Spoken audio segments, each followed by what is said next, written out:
Hello and welcome back. I have my dog with me, and today me and Piper are going to go through all of the books that I read in 2023 and give you some thoughts on them. We're just gonna go through them quick. We're gonna go rapid fire, off the dome. I have no notes except for my Goodreads list of books that I read in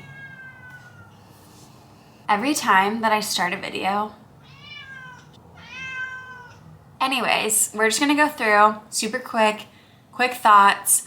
I'm gonna give literally a couple bullet points on these. I'm feeling a little antsy today because the Packers are playing the 49ers in 2 hours. So without further ado, let's grab my books and go through them. I don't have all of the physical copies because a few of them were audiobooks and then a lot of them actually I lent out. I read 40 last year and I don't even have all 40 and I'm like, this is so much book to carry.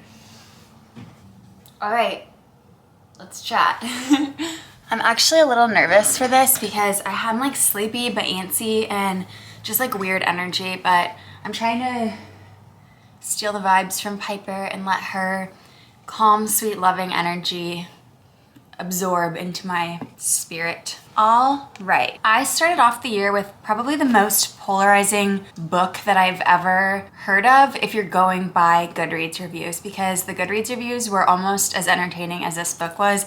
It was The Da Vinci Code by Dan Brown, and when I tell you that people love this book or hate this book, there are strong feelings on both sides.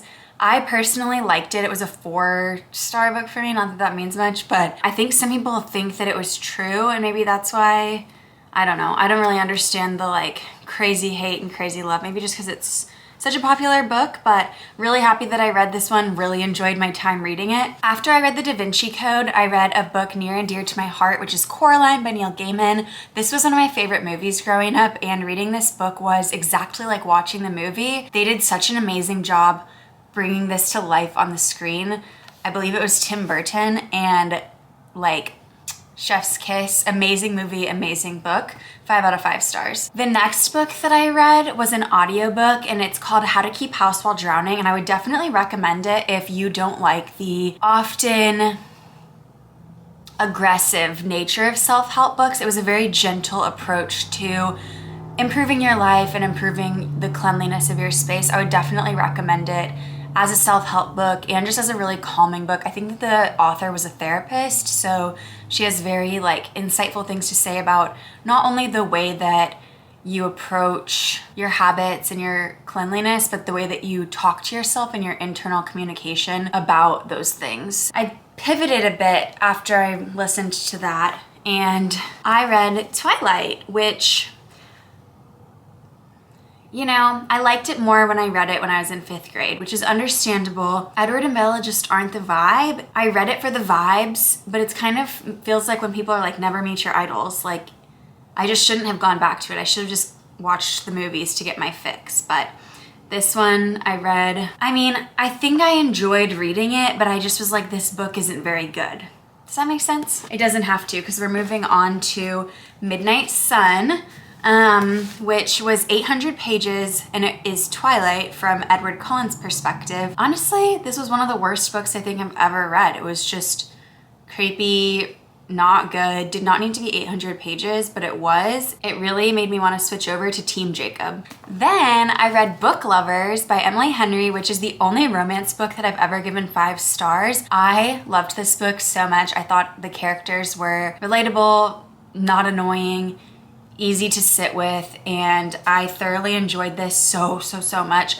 I tried to read another Emily Henry book and I couldn't finish it, so I'm 1 for 2 on Emily Henry, but Book Lovers was incredible to me. I just love the banter. I loved the small town vibe of it. It was great. Then I listened to Trick Mirror, which I have as a physical copy, but I did listen to it as an audiobook, and I liked it, but I didn't love it. I don't really remember it that much. I remember there were some good points in it, and I did finish it, which audiobooks for me, I feel I only finish 30% of the audiobooks that I start. It wasn't groundbreaking. The further I got into it, the more I was okay, I know that. Then I listened to How to Win Friends and Influence People. I don't know why I have a physical copy of this book. It might have been a gift from a professor or something, but I feel like this is the book for you if you really love meetings that could have been an email. Like, this book was so unnecessarily long with so many unnecessary anecdotes, and I didn't love it. I know that it was like maybe one of the first of its kind of like businessy book. I don't know, because it's not the first self-help book, so I don't really know what makes this book so great. Perhaps I should have done more research into it so that I could have appreciated it more for what it was, because I think that at the time it was released, it was very highly regarded, but I just feel like it could have been a lot shorter. I think that you could still understand everything this book is saying if you were to just go into ChatGPT and ask for a quick summary. So I would recommend you do that. Then I read a book called In the Woods by Tana French, and I really liked this. I didn't really like the main character in it, but that didn't detract from the book, which really speaks to just the style of writing and the setting, because usually if I don't like the main character, like, I really disliked him, and usually that'll ruin a book for me, but for this, I still really enjoyed the book. It was creepy. It kind of left some things up to interpretation, which I enjoy in a book, so I wouldn't read this if you like to have a clear resolution to all of your stories. Then I listened to an incredible memoir that kind of, I feel like, captivated everyone this year, which was I'm Glad My Mom Died. Maybe that was last year, whatever. It was great. Jeanette McCurdy is so strong and courageous for sharing that story. She went through so much and did an incredible job writing from the different perspectives of the ages in her life. And then she narrated the audiobook, and she's an incredible actress, so her reading that was 10 out of 10, really great memoir. Because I don't learn my lesson, I read New Moon. I just couldn't put the Twilight books down. I wanted them to redeem themselves as I went on, and this does contain one of my favorite, I just flipped open to it, where she's like depressed about Edward leaving her, and it's like October, November, December, January. It just hits you in the feelings about how it feels to feel depressed and upset. The people that made the movie depicted it really well in the movie also, but ultimately the characters just fell short for me again. I don't love Bella and Edward. They're annoying characters to read about to me, and part of me wants to go back to Eclipse just because they're so nostalgic for me. But it just sucks when you go back and read something that's nostalgic and you're like, oh, this writing style, like, how did I get through this? I feel like that doesn't happen with most of the books that I read for nostalgic purposes. For some reason, this is just not a hitter. Next, I read Never Never by Colleen Hoover, and honestly, I wish I never read this book. Then I listened to Stealing Fire, which is about how the Silicon Valley, the Navy SEALs, and maverick scientists are revolutionizing the way that we live and work. This was a reread for me. I had listened to the audiobook the year before, and I wanted to go back to it, and it was such an incredible listen. I loved that book so much. I thought it was just really interesting. I keep forgetting that I don't have to go into detail about these books, and I can just say 2 words if I want, but I keep wanting to over explain myself. What does that say about me as a person?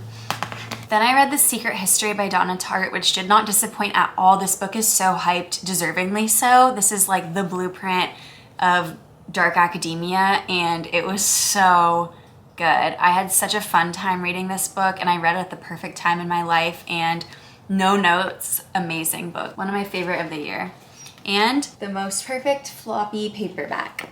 Then I listened to a book called Word Slut by Amanda Montell, who wrote Cultish, and it was really interesting and eye-opening, but I can't remember that much of it. So I did finish that audiobook. I think Amanda Montell herself read it, so I really liked that, but it just wasn't the most memorable for me for whatever reason. Next, I read Hello Beautiful by Ann Napolitano, and that book, oh my gosh, so good. The Little Women references were amazing. It's this multi-generational story about, oh my gosh, what is it even about? It's so hard to describe that type of fiction because it's more of an exploration into characters and the reasons that people do things and how different life circumstances shape different people. And I just love stories that really explore characters and make painfully real characters that make horrible mistakes that just give you so much more compassion and empathy towards people as you read it. Just amazing writing, beautiful writing style. Page 1 of Hella Beautiful, I was I'm going to like this book because of the writing style. And when you can tell on page 1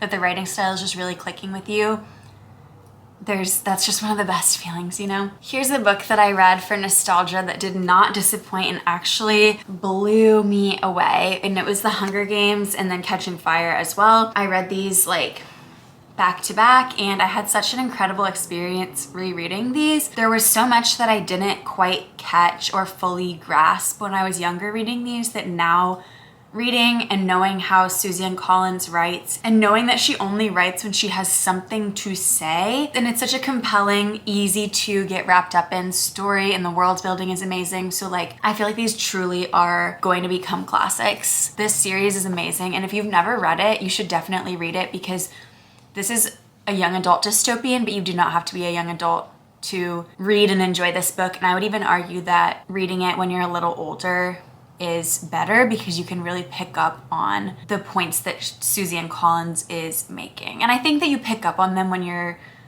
a young adult also reading them, for sure, but I think that it just hits a little bit different when, you know, you've got some lived experience. I'm throwing my books onto the bed, but I'm not hurting them, I promise. Then I read Every Summer After by Carly Fortune, which is a pretty stereotypical romance, lake house. This was like almost a complete ripoff of this other book that I read, and I really enjoyed this book, but I wish that I had read the other one first, because I think that I would have enjoyed the other one more had I read it first, and that was the one that, like, you know, this one copied it. Then I read Circe by Madeline Miller, and Madeline Miller is just like a blessing to this earth, and everything that she writes is golden. And if you've never read this, you should definitely read it. I talk about it more in my favorites of 2023 video. It was in my top 3 as of November. I haven't like really thought about my top 3 for 2023 as a whole yet, but this one definitely I think would make the cut. So good. Island witchy vibes that explore themes of motherhood and family and loneliness and isolation and love, and honestly just like the most beautiful writing style, lots of vibes. Then I read Survivor by Chuck Palahniuk. I actually don't know how to say his name, I hope that's right. I had been wanting to read one of his books for quite a while and finally picked one up, and it was very bleak, just the type of male narrator that I feel like I can only read like 1 or 2 books like it a year, but it reminded me of Bret Easton Ellis and Kurt Vonnegut's writing if they had like a little literary baby. Then I read A Court of Thorns and Roses, which is like the most popular fantasy romance book, arguably. I knew that going in, that TikTok books and I don't always mesh well, especially the ones that are like the most popular, because obviously when your TikTok gets to know you, it can give you really great recommendations for things, but when you just are on kind of like the surface level, like very like, I don't want to say basics, I don't want to hate on anything. I was like, this was good, but I didn't like it enough to continue the series. And I was like going back and forth. I was like, I don't really think that I want to read another book like this. Like, I think that I saw what I needed to see and I don't want to keep going. But I read a review on Goodreads that kind of mirrored the way that I was feeling about the first book in this series. And that review said that the second and third books were incredible, like groundbreaking, amazing books. So I decided to continue the series, and I was really happy that I did, because I really loved A Court of Mist and Fury, the second book in the series. I thought that it just made a little more sense. And then A Court of Wings and Ruin was also a really enjoyable book for me that I had a great time with. It wasn't like 5-star, amazing, groundbreaking, but I enjoyed being in the world. I kind of liken it to Twilight, where it's like you're there for the vibes, not necessarily the writing style. That's exactly how I felt with these. I did think that these were better than the Twilight series. Definitely adult fantasy books, definitely should not be read by someone under 18, but I really enjoyed them. I enjoyed number 2 and number 3 of this series.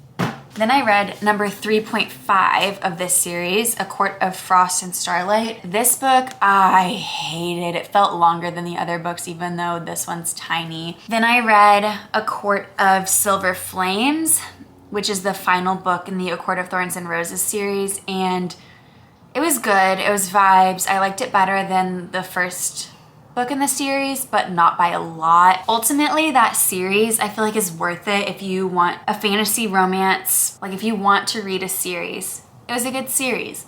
If you want to read incredible, groundbreaking writing, don't read that series. I finished the Hunger Games series after I finished ACOTAR series, and I read Mockingjay, which was my favorite of the Hunger Games trilogy. This book just like, Suzanne Collins had a point to make and she did what she had to do to make that point, and she killed who she had to kill to make that point. Next, I read my first Agatha Christie book. I read Murder on the Orient Express. I read this during October and I was like, I am getting into the spooky mood. It's happening. Honestly, I feel like I got more into the spooky mood than I did into the Christmas spirit this year, which I'm not mad about, or last year, whatever. This book was good. Definitely read this with a little sticky note that you can write all the characters' names on, because you will lose track of them if you don't, unless you're just like a genius. Piper is so unbothered by the fact that I'm like throwing books and they're starting to like inch near her. She is so sleepy. After Murder on the Orient Express, I read another spooky book for October, which was Ninth House by Leigh Bardugo. And this book, A Court of Thorns and Roses, were some of my first like adult fantasy books, I think. I kind of expected them to be good, not great. This was my first like adult fantasy book that wasn't super popular. I guess I don't really know how to say that because it is pretty popular, but I loved this book so much. This was so good. It was spooky, it had ghosts, it had secret societies, it was dark academia, fantasy, like amazing. The magic system was so cool. The characters were well developed and I had so much fun with this. I actually just got Hellbent. I haven't read it yet, but I'm really excited to. My mom bought it for me, went to Half Price Books. Next, I read The Bell Jar by Sylvia Plath, and did I talk about this in a video? I think I talked about it in my November wrap up. So good. Read this when you're feeling so mentally stable and happy, because if you read this when you're not in a good mental state, I feel like it would be so detrimental.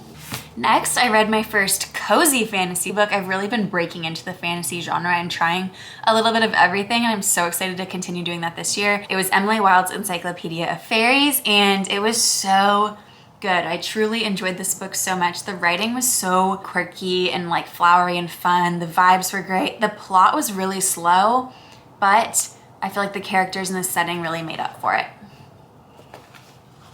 I say that a lot. So if you like really fast-paced plots, proceed with caution. Next, I read a young adult fantasy book called Caraval and loved it. This was such a slay. Read this if you want like a fun young adult series. Don't read this if you don't like young adult characters. Do with that what you will. After Caraval, I read Love and Other Words. I bought this because the cover was beautiful, and then I realized that this was the book that Every Summer After copied, and was just a little bit kicking myself that I didn't read the like original first.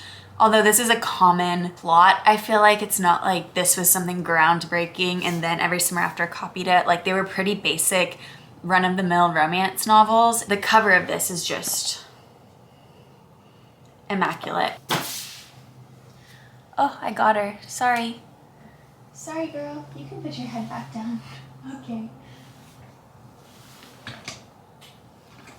My little bestie. Next, I read probably the most cleverly written book that I've read this year, which was My Sister, the Serial Killer. This book was one of a kind, just such an enjoyable experience. You're so cute. You are stealing the show. No one's gonna listen to anything I have to say. What do you think?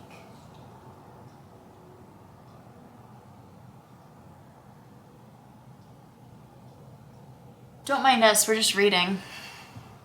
After My Sister the Serial Killer, I read, my brain is empty, The Nightingale by Kristin Hannah. I never would have picked that book up on my own. It was a recommendation, and I'm so glad that it was recommended to me and that I took the recommendation. I'm kind of bad at taking recommendations sometimes, like a little stubborn, but I'm so glad that I did because it was literally just the epitome of a good book and a good story. After that, I read Funny You Should Ask, which I hated. After Funny You Should Ask, I read Legendary, which was the second book in the Caraval series, and this was my least favorite of the three, for sure, but definitely a necessary setup for the third book. Oh, I forgot one. During Halloween, I also read A Haunting in Venice and then watched the movie immediately after, and I honestly feel like I just set myself up for failure because I watched the movie, like, I literally finished the book, closed it, and got in my car and drove to the movie, and like, why would you do that? Truly cannot say whether or not I recommend this because I tainted my experience, so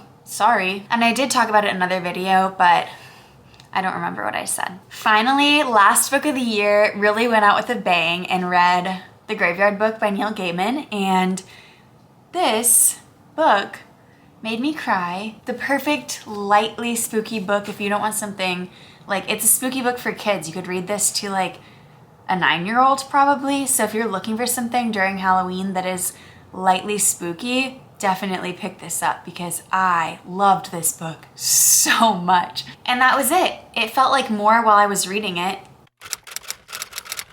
Thank you so much for watching, and thank you so much for the love on my last video. It made me so happy to have people welcoming me to BookTube. It was so wholesome and I loved it so much. So just know that I appreciate it so much. Everyone's positivity and support means the world to me, especially when it's from my mom. Don't forget to like and subscribe, and I will put in my description links to where else you can find me online if you want to follow me on Goodreads and keep up with me in that way. Would love that. But yeah, thank you so much for watching, and let me know if you have any thoughts, comments on the video, the format of this video, any other videos. Love to hear feedback always, and I hope that you have a wonderful weekend. Go Pack Go!